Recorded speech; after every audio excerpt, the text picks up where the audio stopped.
संतोष देशमुख हत्या प्रकरणावरून खासदार संजय राऊतांनी धनंजय मुंडेंवर हल्लाबोल केलाय। तपास निष्पक्षपणे करायचा असेल तर तपास संपेपर्यंत एकही मुंडे सत्तेत नको अशी मागणी राऊतांनी केली आहे। वर्षभरात 38 खून पचवले, मात्र संतोष देशमुखांचा खून पचवता आला नाही असा गंभीर आरोप राऊतांनी केलाय।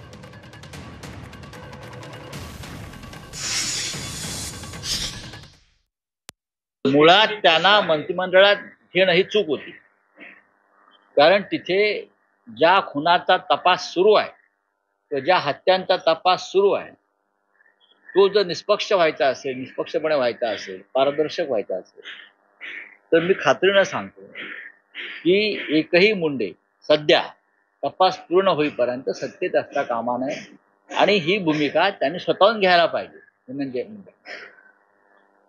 तर लोक त्यांच्यावर भविष्यात विश्वास ठेवतील।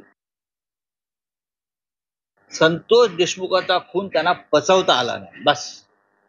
त्यांनी गेले वर्षभरामध्ये 38 खून पचवले, पण एक खून जो आहे तो महाग पडतो।